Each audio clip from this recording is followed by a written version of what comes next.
What's up, y'all? This is Crit again. Happy Halloween to everybody. I hope y'all don't get too drunk at those Halloween parties tonight. Get enough candy that don't cause y'all cavities and that no creep is going to kidnap you. It's dangerous out there. But today I'm here to review Netflix's Guillermo del Toro's Frankenstein. It's the story of the mad scientist Victor Frankenstein, who's played by Oscar Isaac, and his monster, who's played by Jacob Elordi. As y'all know, I was at the Philadelphia Film Festival last week, and Frankenstein was one of the most popular movies at the festival. There is another Frankenstein movie called The Bride from Warner Brothers, directed by Maggie Gyllenhaal, and stars Jessie Buckley, Christian Bale, and Jake Gyllenhaal, which comes out next year. So Netflix Frankenstein has been talked about for quite a while with its cast, Del Toro, and the fact that they're somewhat competing with Warner Brothers with the Frankenstein movies. So going into this Frankenstein screen, to be honest, I wasn't too excited, but my curiosity after having an opportunity to watch this movie gave me excitement. Frankenstein surprisingly felt like a movie that was set in the Marvel Cinematic Universe, for better or for worse.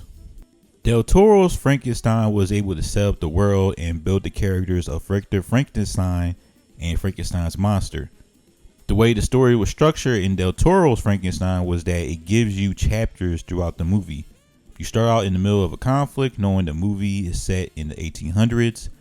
They show Victor Frankenstein as this man who's trying to escape this terrifying monster that's trying to get away from, and some boat people in the middle of Antarctica saves him. That's when Victor tells his story, and you think that he's telling the story of this monster trying to get him, when really you question who the real monster is. That's what I like the most about how everything was set up, because as a non-reader of Frankenstein, it was easy to understand, like, oh, okay, this is how everything was created. You get the backstory of how Victor Frankenstein was growing up, with his mom being played by Mia Goth and his dad played by Tywin Lannister, Charles Dance, that was crazy, and his little brother.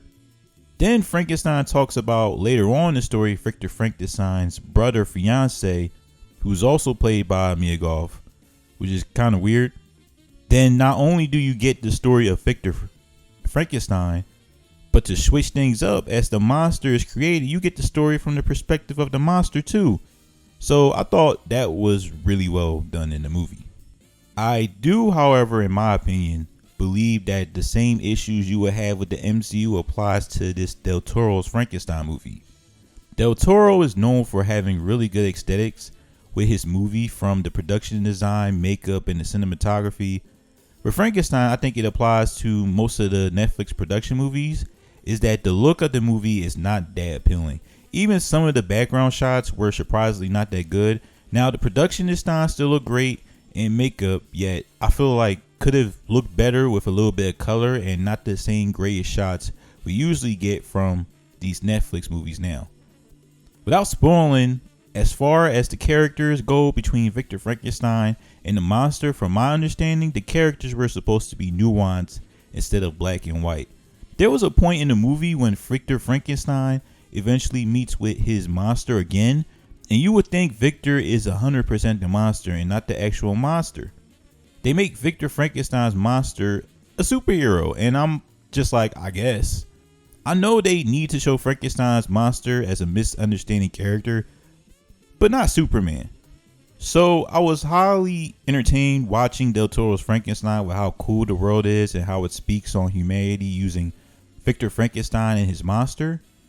Yes, I did have an issue with how the two characters are less nuanced than I would like them to be, but I still understand the humanity theme of Frankenstein.